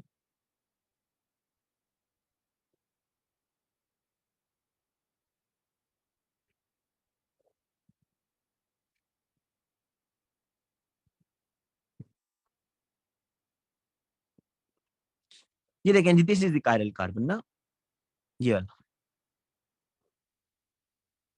फिर आपसे ये कह रहा है कि proton NMR spectrum of one of the 5 isomeric product is shown, identify which of the compound PQRST give this spectrum.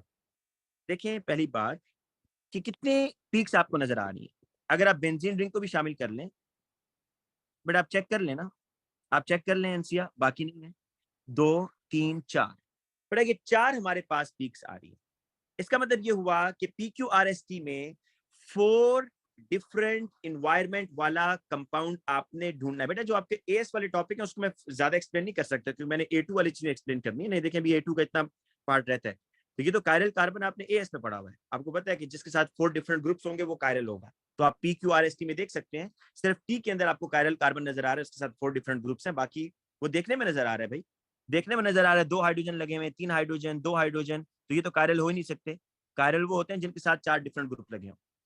अच्छा, अब बेटा आपको बताना है कि ये स्पेक्ट्रम किसका है। 1 2 3 4 चार डिफरेंट इन्वायरमेंट होने चाहिए, ठीक है। इसको हम जरा 1 बाय 1 देखते हैं। पी को जरा देखें, पी को जरा ड्रॉ करके देखते हैं। पी पी में बेंजीन रिंग आ रहा है, ये सी डबल बॉन्ड ओ आ रहा है, देन सी एच आ रहा है, CH3 और सी एच। इसमें प्रोटॉन देखें कितने टाइप्स के हैं।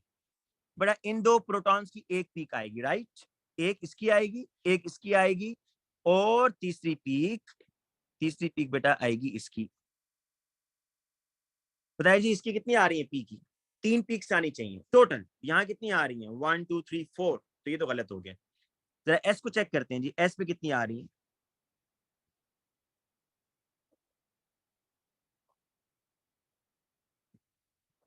बेटा एस पे जुबानी कर सकते हैं।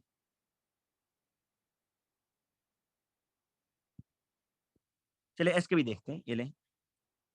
एस जो है ये बेंजीन रिंग आ रहा है, ये आ रहा है CH2, देन आ रहा है जी CH2, then C double bond O, then CH3।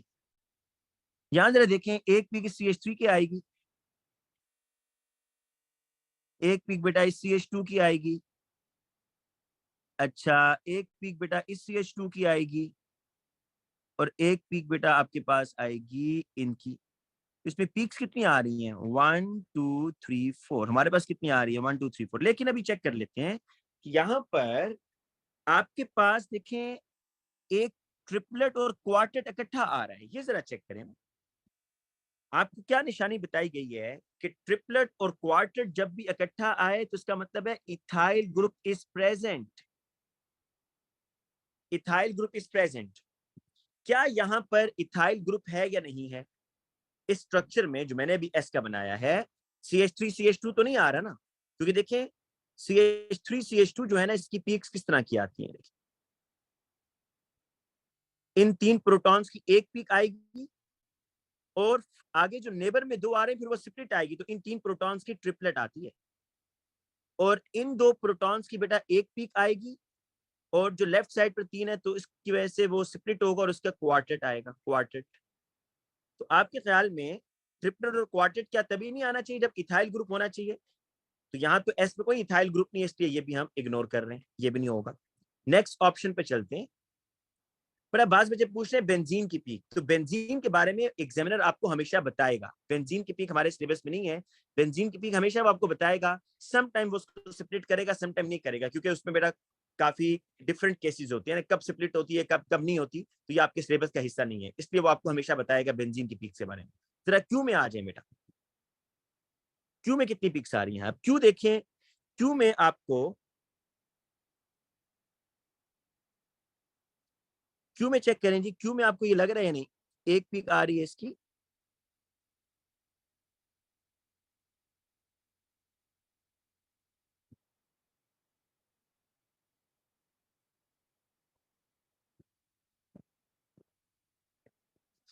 अच्छा क्यू को चेक करें जी, अब क्यू C6H5,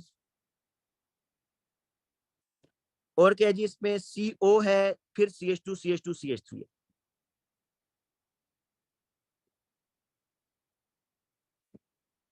देखें ये भी गलत है, उसकी रीजन ये है कि अगर आप बेटा इस CH2 को देखें तो उसकी स्प्लिटिंग कितनी दफा होनी चाहिए। इन एनवायरमेंट तो चले नजर आ रहा है 4, बेटा इसकी एक पीक आएगी ना, इसकी स्प्लिटिंग कितनी दफा होगी। 3 प्रोटॉन इधर 2 इधर, तो टोटल स्प्लिटिंग कितनी होगी 6 मल्टीप्लेक्ट। 6 पीक्स वाली कहीं आपको क्लस्टर नजर आ रहा है, 6 पीक्स का क्लस्टर नहीं ना। और दूसरी बात वैसे भी एक ऐसा प्रोटॉन भी होना चाहिए जिसकी स्प्लिटिंग ही नहीं हो रही, तो यहाँ कोई ऐसा प्रोटॉन है बेंजीन रिंग के अलावा। क्या यहाँ कोई ऐसा प्रोटॉन है जिसकी सेपरेटिंग इनाउ नहीं है? तो क्यू भी नहीं है। अब जरा बेटा आर पर आ जाए। आर आर देखते हैं। आर में C6H5 है। आज जरा देखिएगा,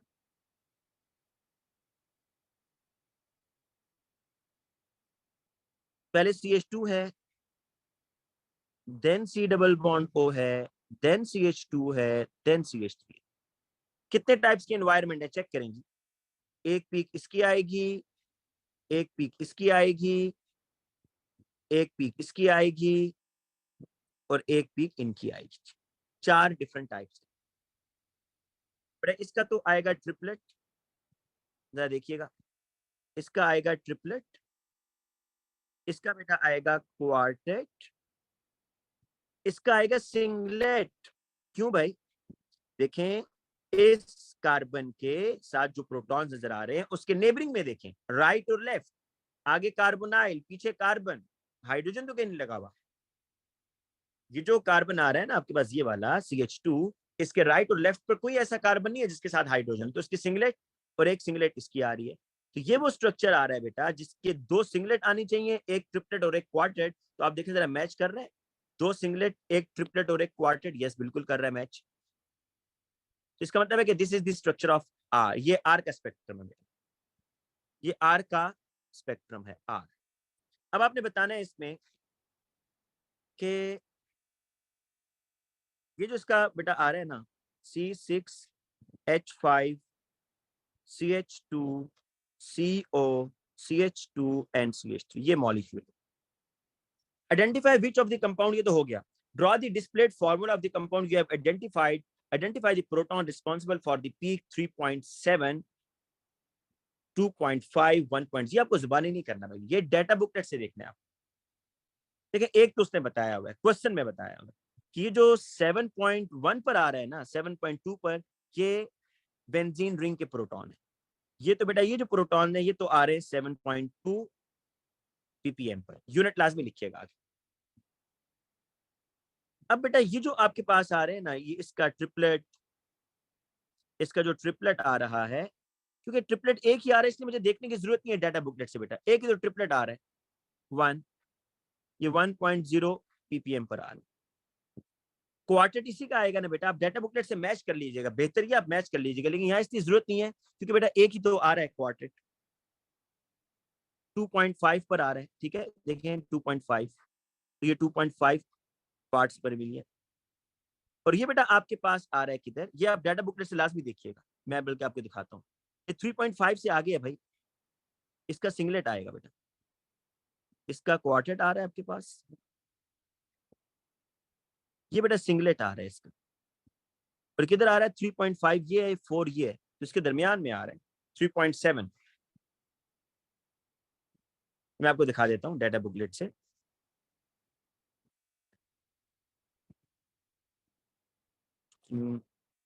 अच्छा, ये असल में बेटा पुराना पेपर है ना मेरा ख्याल है, इसमें उसने वो साथ अटैच नहीं किया हुआ। और डाटा बुकलेट से आप देखिएगा, कैसे देखना है आपने, आप देखेंगे जी कि 3.7 पर जो पीक आ रही है वो किस वजह से आ रही है, तो उसने पता है क्या लिखा होगा? 3.7 पर जो पीक आ रही है वो किस वजह से, तो उसने लिखा होगा कि मिथाइल ग्रुप या ethyl group is attach with CO, या CH2CO या CHCO। ये उसने लिखा होगा कि ये मिथाइल ग्रुप या इथाइल, ये CH3 या CH2 या CH अगर CO के साथ अटैच हो तो उसकी पीक 3.7 पर आती है, ठीक है। अच्छा बेटा नेक्स्ट क्वेश्चन पर आएंगे अब। Choose from the letter PQRST to identify the two compound which have a doublet peak.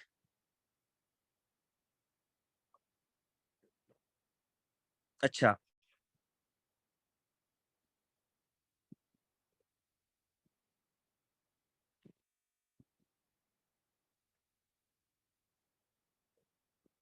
बेटा आपने बताना है यहां पर ऐसे कंपाउंड जिनमें डबलेट पीक आ रही है, डबलेट। तो पी पी हमने ड्रॉ किया हुआ था, ये देखें इधर, ये पी है। अब देखिएगा, मैं रेड कलर से बताऊंगा आपको, रेड कलर से ड्रॉ करो। बड़ा ये जो 3 प्रोटॉन्स और ये जो 3 प्रोटॉन्स, इन 3 प्रोटॉन्स की पीक कितनी आएगी? एक ना, क्योंकि सेम इन्वायरमेंट है ना, एक पीक आएगी। लेकिन वो एक पीक फर्दर नेबरिंग में जो हाइड्रोजन आ रहा है येलो कलर का, इस वजह से स्प्लिट नहीं होगी। तो बताएं, ये जो 6 हाइड्रोजन है, इनकी पीक किस तरह की आएगी? डबलेट नहीं आएगी, क्योंकि इनके नेबरिंग में जो कार्बन आ रहा है उसके साथ एक हाइड्रोजन है, तो इन दोनों की डबलेट पीक आएगी। तो एक तो बेटा आपने यहीं से आइडेंटिफाई कर लिया, पी में डबलेट आ रहा है। वो कह रहा है आपने ऐसे कंपाउंड को आइडेंटिफाई करना है जिसकी डबलेट पीक आ रही है, तो एक तो बेटा हो गया इसमें पी। ठीक है, और देखते हैं जी एस में, जरा देखें किसी का डबलेट आ रहा है, चेक करें जरा एस में डबलेट पीक। देखें इसकी सिंगलेट आएगी, इसका बेटा 1 2 3, इसकी ट्रिपलेट आएगी, बेटा इसकी भी ट्रिपलेट आएगी, नहीं इसमें एस में नहीं आ रहा। इसमें चेक करें किसी का डबलेट आ रहा है, डबलेट नहीं बेटा, इसमें किसी का डबलेट नहीं आ रहा। आर में चेक करें किसी का डबलेट आ रहा है, डबलेट पीक आर में नहीं बेटा, नीचे लिखा हुआ है ट्रिपलेट क्वार्टेट सिंगलेट नहीं आ रहा है। एक भी रहता है टी, टी को जरा ड्रॉ करके देखते हैं भाई। ये बेंजीन रिंग है, ये CH है, ये CH3 है, ये C डबल बॉन्ड O, ये CH3। ये देखें बेटा इसकी आ रही है, ये देखें ये आइडेंटिफाई हो गया। इस CH3 की एक पीक ना, तो ये एक CH3 है, ये इस प्रोटॉन की वजह से स्प्लिट होगा, तो इसका डबलेट आ रहा है। तो कौन सा है जी? PNT, PNT की डबलेट पीक आ रही है, PNT, the compound with only 3 peaks in its proton NMR spectrum. ऐसा कंपाउंड बताना है जिसकी 3 पीक्स आ रही है बेटा, the compound with only 3 peaks in its proton NMR spectrum. Proton NMR में इसकी 3 पीक्स आ रही है। यहीं से देखते हैं बेटा, ये हमने ड्रॉ किए हुए हैं इधर, चलिए फायदा हो गया इसका ड्रॉ करने का। देखिए पहला वाला जो है ना बेटा, पहला वाला देखें पी, इसकी कितनी पीक्स आ रही है भाई? टोटल नंबर ऑफ इन्वायरमेंट बताने ना, पीक्स मीन इन्वायरमेंट। तो ये मैंने कलर से आइडेंटिफाई किया हुआ है। एक बेटा इनकी आएगी, 1 2 और ये 3, एक तो पी आ रहा है। दूसरे वाले में कितने आ रहे हैं बेटा? 1 2 3 4, इनकी इनकी पीक्स भी तो आ रही है ना, तो ये 4 इन्वायरमेंट है, ये तो नहीं है। 1 2 3 4, ये नहीं है। अच्छा इसमें कितनी आ रही, कितने इन्वायरमेंट है यहाँ जरा चेक करें जी, नीचे वाले में 1 2 3 4, इसमें भी 4 आ रहे हैं, ये भी नहीं है। इसमें चेक करें जी, ये जो टी है, T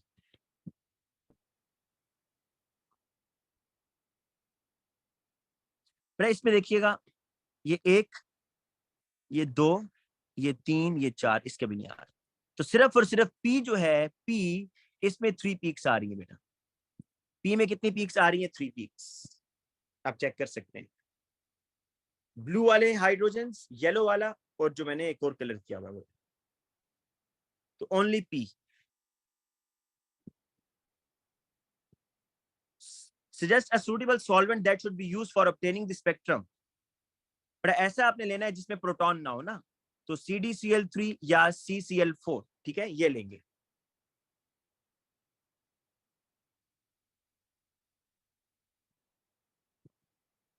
The proton NMR spectrum for compound T is compared in the presence of D2O। बेटा D2O की जरा कहानी सुन ले।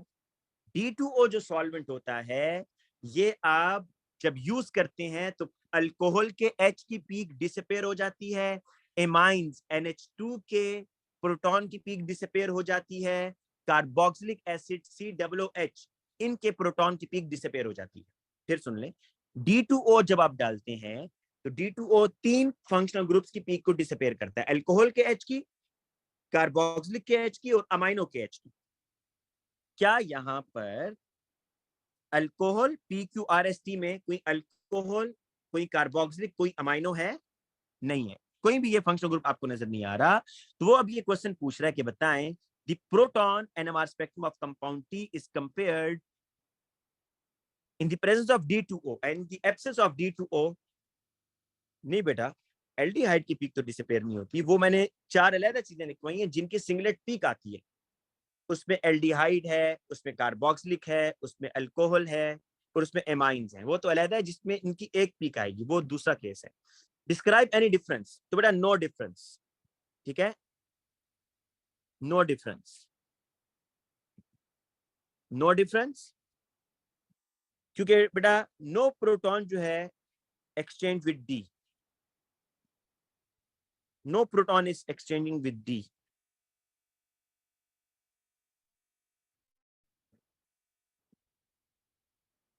ड्यूट्रियम, ड्यूट्रियम से कोई प्रोटॉन एक्सचेंज नहीं कर रहा।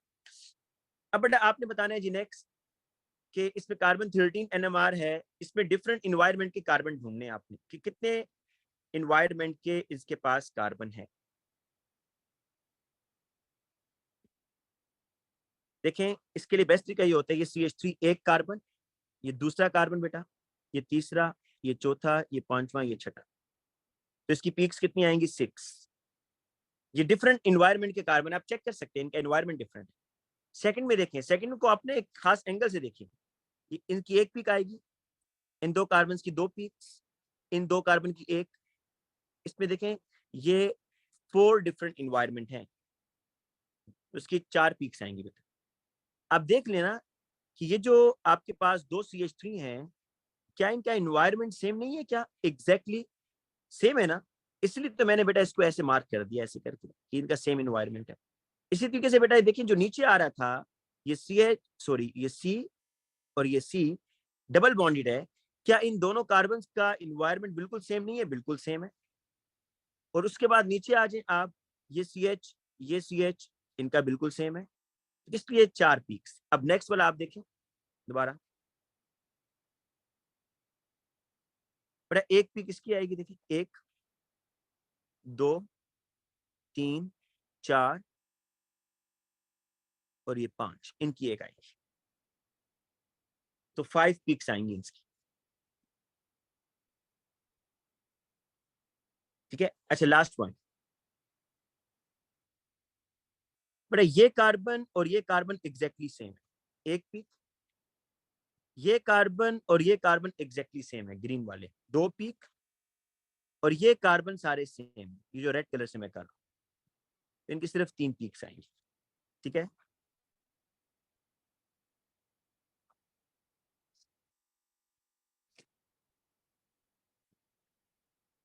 बेटा मेरा ख्याल है इतना काफी है आज के लिए। ठीक है, क्योंकि मेरी आगे एक और क्लास है, आप कोशिश कीजिएगा, या मैं आपको जल्दी से बता देता हूँ, जुबानी सुन लें। नहीं बेटा, 3 पीक्स हैं, 4 पीक्स कहाँ से हैं बेटा? आप मुझे बताएं, चौथी का पीक कहाँ से बनेगी? दो जो ब्लू वाले मैंने मार्क किए बेटा, दो जो ब्लू वाले मार्क किए, ये इनका इन्वायरमेंट सेम है। दो जो ग्रीन वाले मार्क किए बेटा, इनका इन्वायरमेंट आप चेक करें, सेम है। ये देखिए ऐसे है, ये CH3 C।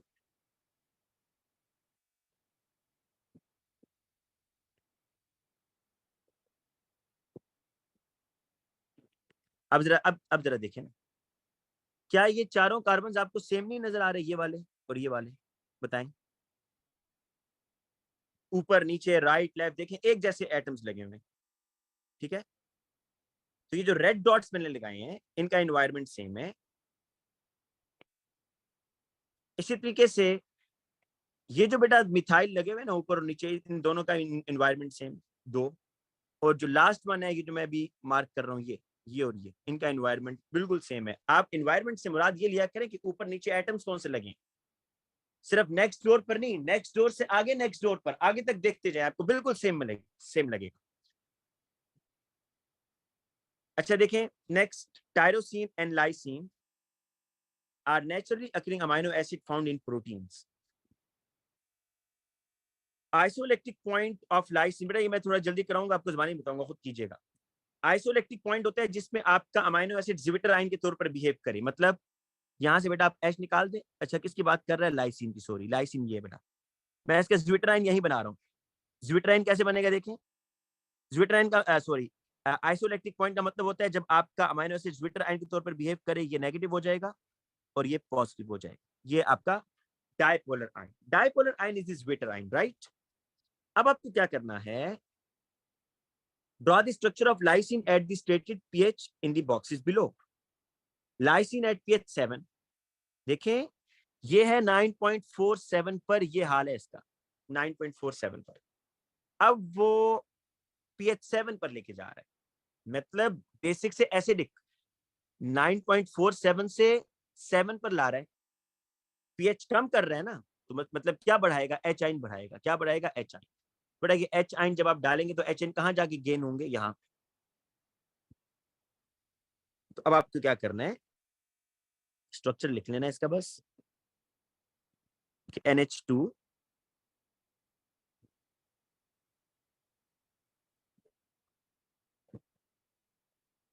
CH2 CH2 CH2 CH2 CH NH3 plus COOH। इसको मैं अगर शॉर्ट फॉर्म में लिखूं, NH2, ये CH2 कितनी दफा है बेटा, 1 2 3 4, and then CH NH3 plus COOH। अच्छा, 9.47 पे तो ऐसे ही होगा ना, ये ज्विटर आयन के तौर पर ही बिहेव करेगा। NH2 CH2 4 दफा है, then CH NH3 plus NCOO minus. और 12 पर जरा चेक करेंगे, 12 पर देखिए ये था 9.47 पर, आप इसको लेके जा रहे हैं 12 पर, बेसिकली OH आयन बढ़ा रहे हैं ना। तो OH आयन क्या करेंगे भाई, यहां से इस अमाइनो को न्यूट्रलाइज, इस NH3 प्लस को न्यूट्रलाइज करेंगे, तो ये बन जाएगा आपका NH2 CH2 4 दफा है, देन CH NH2 हो जाएगा, ये NH3 जो है ना NH2 में चला जाएगा, क्योंकि OH यहां से H निकालेगा, और COO माइनस। ठीक है जी,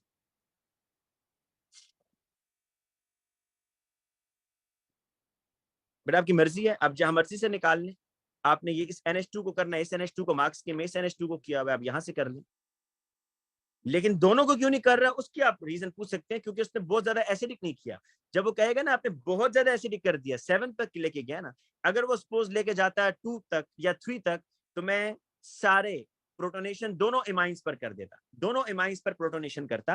लेकिन अभी मेरे पास ऑप्शन था कि जिस एक किसी एक पर करना था, तो मैंने एक अमाइनो पर प्रोटोनेशन कर दिया। आप यहां पर भी कर सकते हैं, आप इस NH2 पर कर दें प्रोटोनेशन। ठीक है, अच्छा आगे क्या कह रहा है, when ethane thioic acid is treated with PCl5, the product D is formed. D is added to tyrosine. Two different isomeric product E and F are formed. E has an ester linkage, F does not. बेटा पहली बात कि वो ethane dioic acid के जब PCl5 से reaction करेगा तो ये एथेनॉइल क्लोराइड बनेगा, और इस एथेनॉइल क्लोराइड को वो ऐड कर रहा है टायरोसिन के साथ, and two different isomeric product E और F बन रहे हैं। E has an ester linkage और F के पास नहीं है, टायरोसिन के साथ। देखिए मेरी बात सुनिए, एथेनॉइल क्लोराइड है ना, ये कभी भी कार्बोक्सिल से रिएक्शन नहीं करता, ये बात ध्यान में रखिए बेटा। एथेनॉइल क्लोराइड टारगेट करेगा अल्कोहल को या एमाइन को, तो दो चीजों को रिएक्शन होगा। आप पहले इसमें क्या करें कि इस Cl का रिएक्शन इसके OH से करवा दें, जिसमें एस्टर लिंकेज बना रहे हैं, जिसमें वो एस्टर लिंकेज कह रहा है इससे रिएक्शन करवाएंगे, और जिसमें एस्टर लिंकेज नहीं कह रहा है उसमें आप एमाइन से रिएक्शन करवाएं। कार्बोक्सिल के साथ कभी भी रिएक्शन नहीं होता एसाइल क्लोराइड का, ठीक है ना। तो यहां पर देखिए इस तरह कर लेंगे, ये HCl निकाले, और जो रिमेनिंग प्रोडक्ट है, जो प्रोडक्ट बनेगा वो आपके पास बेटा E has an ester linkage, ये E बन जाएगा, E ये बनेगा बेटा, ठीक है ना। CH3 C double bond O, और ये आगे ऑक्सीजन, ये बेंजीन रिंग, ये NH2, और ये COOH। अच्छा वो कह रहा है कि F में नहीं है, F पता है क्या होगा आपके पास, D तो एथेनॉइल क्लोराइड है। अच्छा F आपके पास क्या होगा कि आप एथेनॉइल क्लोराइड का रिएक्शन एमाइन से करवाएं। देखिए इसके साथ भी तो रिएक्शन हो सकता है ना, जो आपका CH3 C double bond OCl है, आपने ये पढ़ा होगा एमाइड की प्रिपरेशन में, ये OH के साथ नहीं, अब आपने करवाना NH2 के साथ करवाने। अब यहां से रिएक्शन करवाएंगे, ये Cl और ये H निकालें ऐसे करके, तो अब आपके पास जो बनेगा वो एमाइड बनेगा, एमाइड। तो ये होगा जी, अब OH को ना आपने छेड़ना नहीं है, ये N, ये H, और ये C double bond O CH3, और आगे बेटा आपका कार्बोक्सिलिक एसिड चलेगा, ठीक है। ये complete the table by drawing the structure of organic product when tyrosine react with each name reagent. Tyrosine जरा देखिए स्ट्रक्चर उसका, कि टायरोसिन में बेटा आपके पास यस कोई ऐसा फंक्शनल ग्रुप है जो ब्रोमीन से रिएक्शन करवाए जी। मैं टायरोसिन को नीचे बनाता हूं इसके सामने करके,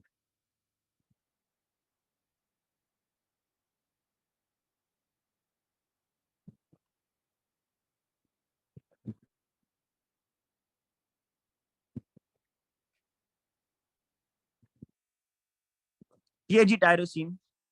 बताएं जी ब्रोमीन के साथ क्या रिएक्शन होगा? बिल्कुल होगा। आपको याद है कि ब्रोमिनेशन जो है ना फिनोल में बड़े आसानी से होती है। OH फिनोल जो है ब्रोमिनेशन करता है रूम टेम्परेचर पर।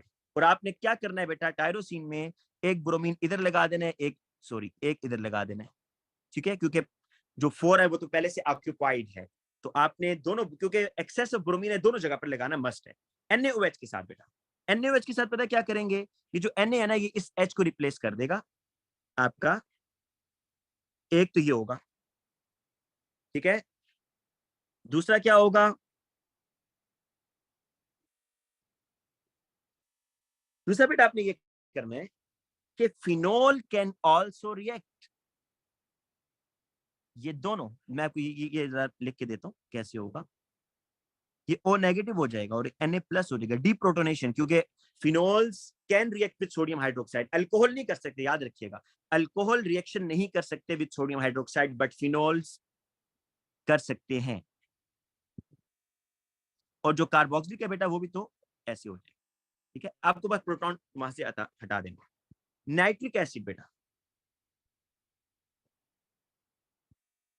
नाइट्रिक एसिड का रिएक्शन करवाना है तो आपको पता है कि फिनोल जो है ना वो नाइट्रेशन रूम टेम्परेचर पर कर देता है। अगर तो ये बेटा फिनोल ना लगा होता ना इधर, अगर तो OH ना होता, तो यहाँ लिखना मस्त था कि आपको अल्कोहल सोडियम से रिएक्शन कर लेता है बेटा। सोडियम से दोनों रिएक्शन करते हैं, फिनोल भी अल्कोहल भी।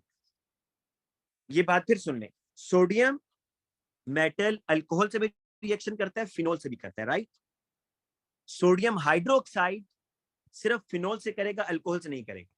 अब बेटा दूसरी बात सुने कि जो फिनोल्स होते हैं ना, ये बहुत स्ट्रॉन्ग इलेक्ट्रॉन डोनेटिंग ग्रुप होते हैं। ये एक तो ब्रोमिनेशन भी विदाउट कैटलिस्ट कर लेते हैं। आपको देखें यहाँ पर कोई कैटलिस्ट डालने की जरूरत पड़ी नहीं, विदाउट कैटलिस्ट ब्रोमिनेशन होगी है। सेम फॉर द नाइट्रेशन, अगर फिनोल में नाइट्रेशन करनी है तो you don't need any catalyst, आपको कोई टेम्परेचर नहीं चाहिए, आपको कोई कैटलिस्ट नहीं चाहिए, तो यहाँ पर नाइट्रेशन भी हो जाएगी। लेकिन बेटा आपने नाइट्रेशन जो है ना, क्योंकि अगर वो कंसंट्रेटेड लेता ना, कंसंट्रेटेड, फिर आपने दोनों पोजीशंस पर नाइट्रेशन करा देनी थी। अगर कंसंट्रेटेड HNO3 लेता, फिर आपने दोनों 2 पर भी, 4 पर भी, 6 पर भी नाइट्रेशन करवानी थी, NO2 ग्रुप को इंट्रोड्यूस करवाना था। लेकिन उसने यहाँ पर डाइल्यूट लिया हुआ है, कंसंट्रेटेड नहीं कहा आपको, तो आपको बस किसी एक पोजीशन पर या इधर NO2 लगा दे, या इधर NO2 लगा दें, या उधर लगा दें, बस ये जी। अच्छा अब आगे चलें। RF वैल्यू क्या होती है बेटा, इसका फॉर्मूला लिख देंगे, distance travel by solute divided by distance travel by solvent front. Distance travelled by solute